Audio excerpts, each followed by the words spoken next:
Hi வணக்கம் நண்பர்களே. இன்றைக்கி நம்ம வீடியோவில் என்ன பார்க்க போகிறோன்னா, டேஸ்ட்டான உருளைக்கிழங்கு பொரியல் எப்படி செய்கிறது அப்படின்னு தான் பார்க்க போகிறோம். ரொம்ப டேஸ்ட்டாக இருக்கும். ஸோ வீடியோ ஸ்கிப் பண்ணாமல் பாருங்கள். உருளைக்கிழங்கு பொரியல் செய்கிறதுக்கு நான் 3 உருளைக்கிழங்கு எடுத்துருக்கிறேன். உருளைக்கிழங்கு பெருசாக இருக்கிறனால கட் பண்ணி எடுத்துருக்கேன். குக்கரில் வேக வச்சு எடுத்தாச்சு. அதுக்கப்புறம் 2 பெரிய வெங்காயம் எடுத்திருக்கேன். அதை இந்த மாதிரி நீளமாக ரொம்ப மெல்லிஸாக கட் பண்ணியிருக்கேன். உங்களால் இன்னும் மெல்லிஸாக கட் பண்ண முடிஞ்சால் கட் பண்ணிக்கோங்க. இந்த மாதிரி கட் பண்ணுறது உங்களுக்கு பிடிக்கலன்னா நம்ம வடைக்கு கட் பண்ணுவோம்ல, அந்த மாதிரி கூட கட் பண்ணிக்கலாம். உங்களோட விருப்பம்தான். உருளைக்கிழங்கு நான் கட் பண்ணதுக்கு பதில் இந்த மாதிரி கையாலேயே உடைச்சி எடுத்துருக்கிறேன். இதுதான் டேஸ்ட்டாகவும் பார்க்கவும் நல்லாயிருக்கும்னு சொல்லிட்டு, உங்களுக்கு கட் பண்ண தான் செய்யணும் அப்படின்னா உங்களோட விருப்பம். நீங்கள் கட் பண்ணி கூட எடுத்துக்கலாம். அப்படியே இல்லைன்னா நம்ம பொரியல் செய்யும்போது அப்படியே போட்டு கரண்டியால் அப்படியே உடச்சி கூட எடுத்துக்கலாம். அந்த மாதிரியும் பண்ணலாம்.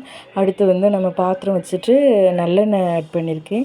நல்லெண்ணெய் ஆட் பண்ணிவிட்டு கடுகு ஆட் பண்ணியிருக்கு. கடுகு பொரிஞ்சதும் அதுக்கப்புறம் நம்ம ஜீரகம் போடணும். கண்டிப்பாக ஜீரகம் போட்டால் தான் வாசனையாக இருக்கும். அதனால் ஜீரகம் போட்டுருங்க. ஜீரகம் போட்டதும் ஒரு 5 பல் பூண்டு நான் எடுத்து நச்சு வச்சுருக்கேன். அதாவது சதைக்கிறது அப்படின்னுவோம்ல, கட் பண்ணாமல் இந்த கல் வச்சு நான் நச்சு வச்சுருக்கேன். அதை போட்டிருக்கேன். அப்போ தான் வாசனையாகவும் டேஸ்ட்டாகவும் இருக்கும். அதனால் அந்த மாதிரி போட்டிருக்கேன்.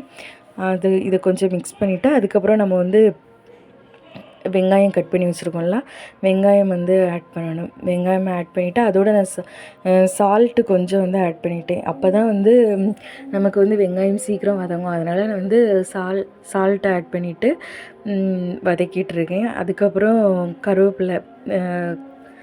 கருவேப்பிலையும் ஆட் பண்ணியிருக்கேன். கருவேப்பிலை ஆட் பண்ணதும் கொஞ்சம் ஓரளவு வதங்கின அப்புறம் நம்ம மசாலா பொருட்கள் சேர்க்க ஆரம்பிச்சிடலாம்.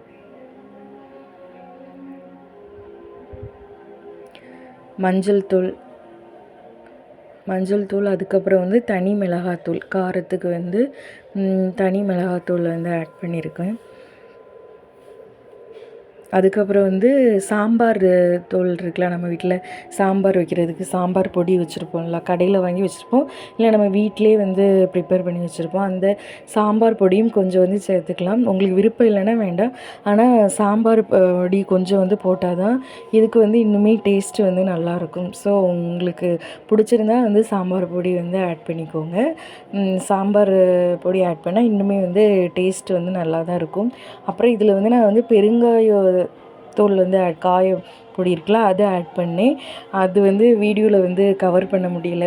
இந்த ஜீரகம், அப்புறம் இந்த பூண்டு சதைச்சி வச்சது, பெருங்காயம், இதெல்லாம் போட்டு இது பண்ணும்போது தான் டேஸ்ட்டும் நல்லாயிருக்கும், வாசனையாகவும் இருக்கும்.